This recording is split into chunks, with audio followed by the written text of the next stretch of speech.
power. It's an ambiguous concept. In physics, we talk about power as the transfer of energy, or the potential to transfer energy. The sun has enough power too, for example. And social and political power is thought of in a similar way. The power to stop someone doing something, the power of the police to stop a speeding car. But compared to predictable physical objects, the force of gravity on a rock or the waterfall to generate hydroelectric energy, the way people and institutions wield power upon other people, and how power has an effect on those people, is a difficult concept to understand. French philosopher Michel Foucault, whose thought I've introduced here, had a particularly influential theory of how power operated. It underpins almost all of Foucault's work, but it's also worth looking at in depth for another reason. It's the most frequent criticism of him, that his work is, cynically, all about power. This is true, but the cynicism is misdirected, because although Foucault is interested in the power to, for example, stopping someone doing something, he is more interested in power in a more neutral sense, how power can be productive as well as oppressive, like the waterfall and the rock.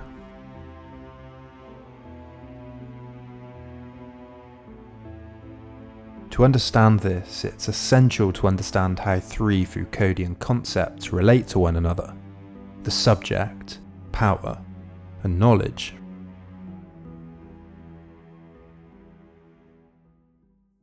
In the essay Why Study Power? The Question of the Subject, Foucault writes, "My objective has been to create a history of the different modes by which, in our culture, human beings are made subjects."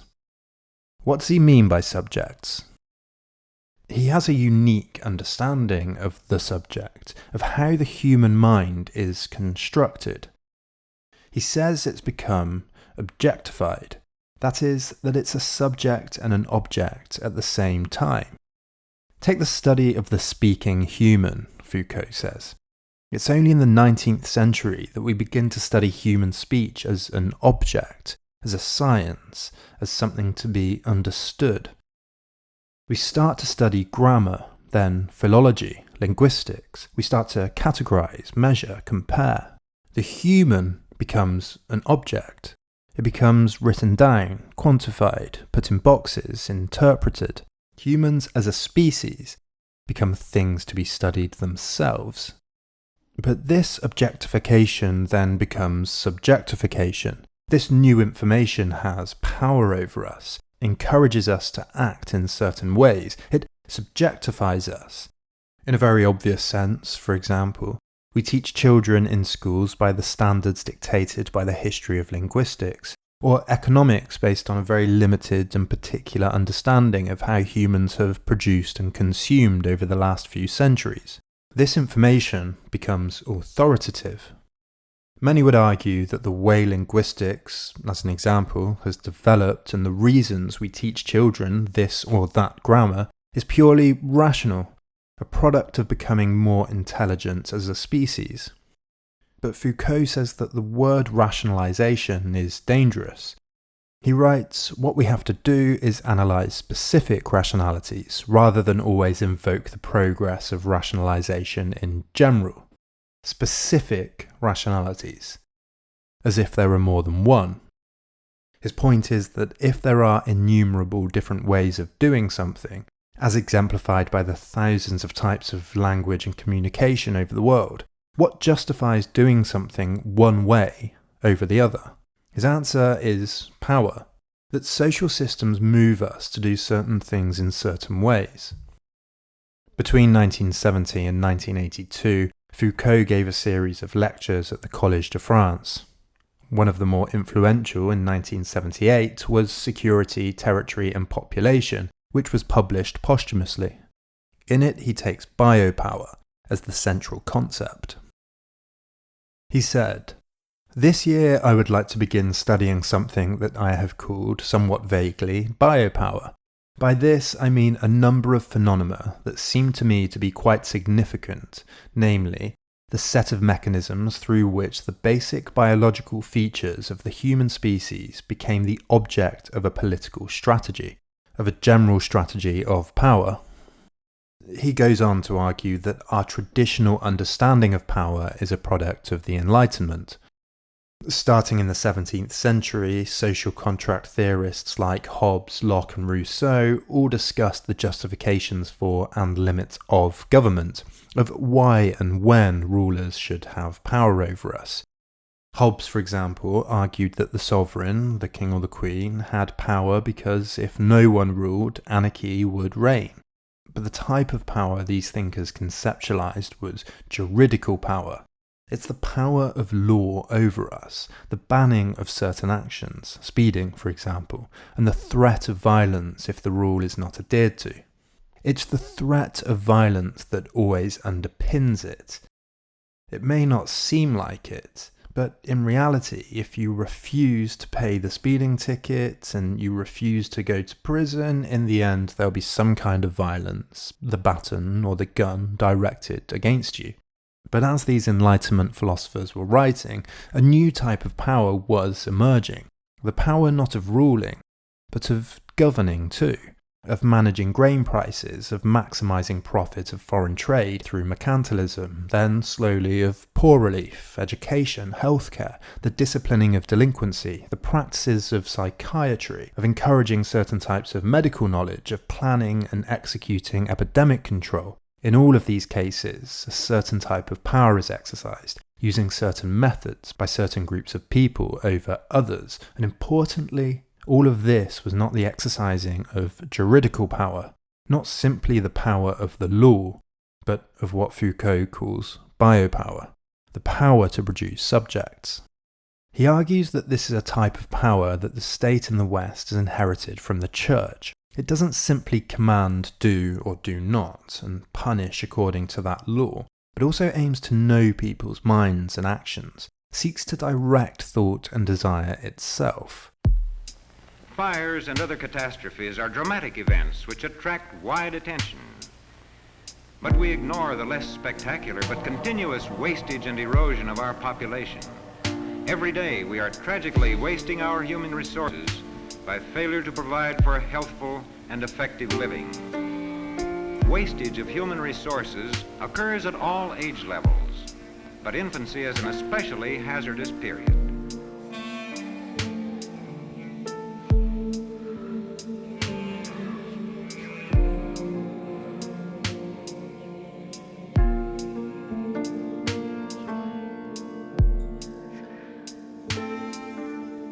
Foucault recognises two distinct things happening in amongst all of this. On the one hand, there's simply the relaying of information, the communication of ideas through psychiatric care, for example, or medical knowledge, of moral instruction, of just laws. But there's also something else, the power relations that make the relaying of them, the instruction, the authority, effective.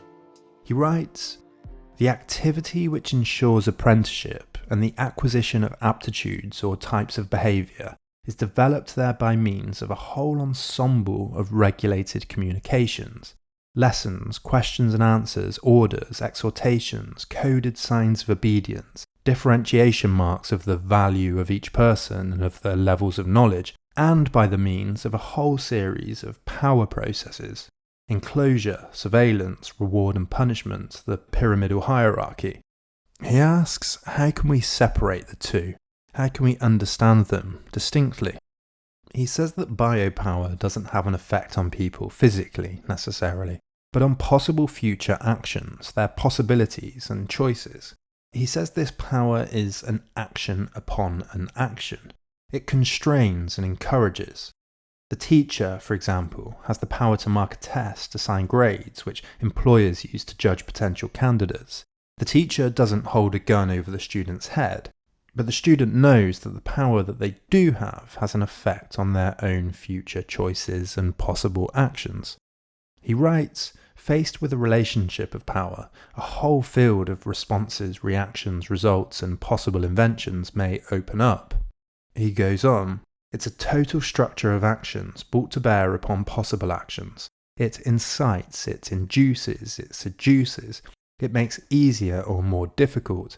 In the extreme, it constrains or forbids absolutely.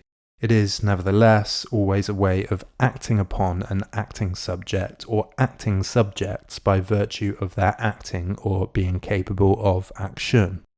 And finally, to govern in this sense is to structure the possible field of action of others. Juridical power, the power of law, is subtracting. It removes the option to do something, to speed for example, and in a way is repressive. But again, the biopower Foucault describes is productive too. Sometimes institutions like the government, police or the military exert their power by physical, repressive shows of force, crowd control, tear gas, executions, military occupations, but they also exert biopower by way of discipline and training. Again, we think of an action on an action. Handling weapons, driving, flying, schedules, tests, grading, assault courses, police conduct. These are the moments biopower is exerted through the possibility of rewarding or punitive measures, the encouraging or constraining of certain actions.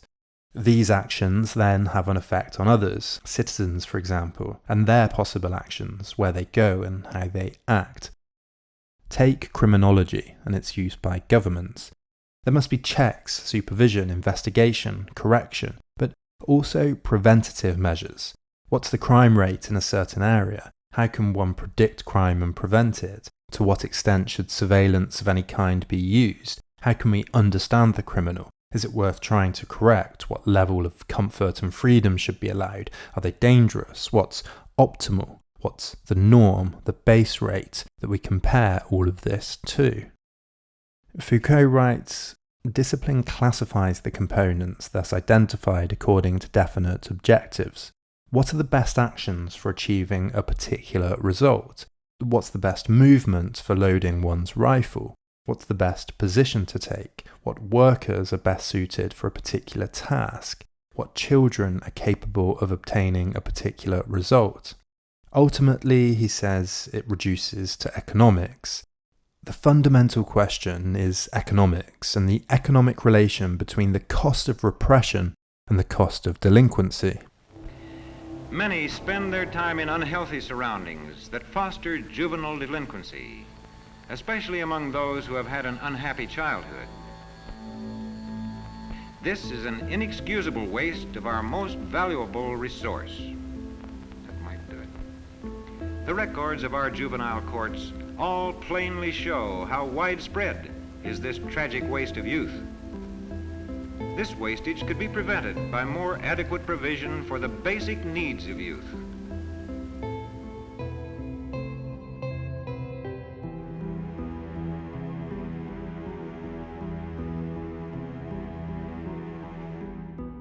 All of these modern phenomena of objectifying humans have the effect of creating standards by which humans should be measured, a norm or a normalizing judgment.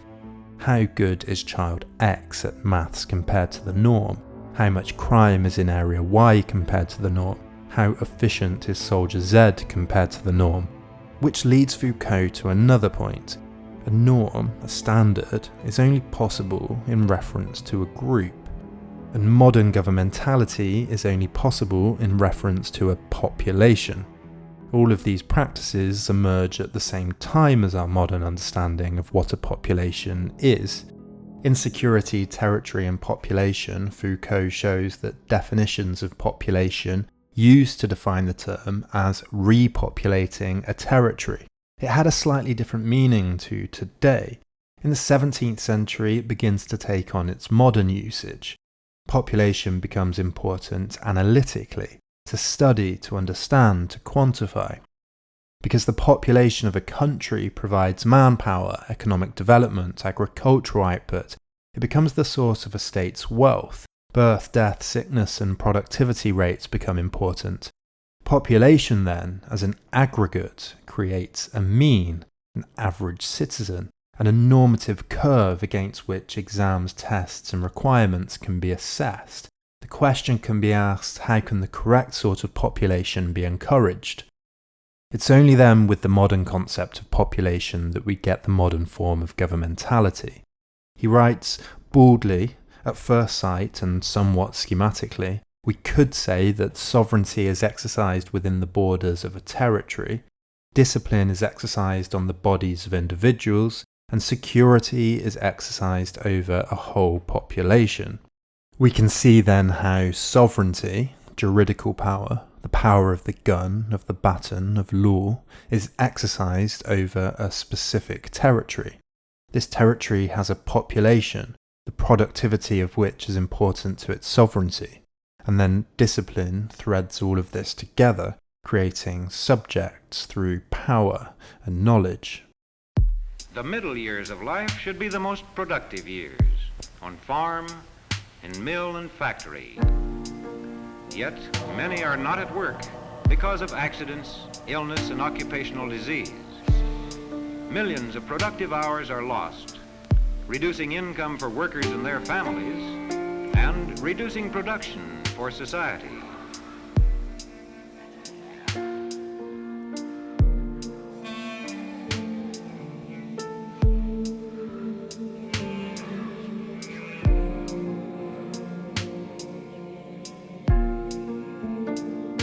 Many have criticised Foucault's understanding of power and its usefulness. Philosopher Charles Taylor concludes that if power, knowledge, and the subject are a result of a particular political or social regime, then there can be no such thing as a truth independent of its regime, unless it could be that of another, so that liberation in the name of truth could only be the substitution of another system of power for this one. And similarly, Nancy Fraser writes that because Foucault has no basis for distinguishing, for example, forms of power that involve domination and those that do not, he appears to endorse a one-sided, wholesale rejection of modernity as such. Clearly, what Foucault needs, and needs desperately, are normative criteria for distinguishing acceptable from unacceptable forms of power. I think these are fair criticisms, but for Foucault this is exactly the point. There are no universal normative criteria for distinguishing acceptable from unacceptable forms of power. What works for one group may not work for others. What's utilitarian for one group may not be for one individual, because the social and political use of power is the product of human goals and desires that are continually shifting and changing. Which is why no universal normative criteria can be established. Foucault writes, one is dealing with mobile and transitory points of resistance, producing cleavages in a society that shift about, fracturing unities and affecting regroupings, furrowing across individuals themselves. Just as the network of power relations ends by forming a dense web that passes through apparatuses and institutions without being exactly localized in them, so too the swarm of points of resistance traverses social stratifications and individual unities. In many ways, Foucault is simply trying to describe social and political power as scientists have done for power in physics, but it is a difficult task, and one that we're only just beginning to try to understand.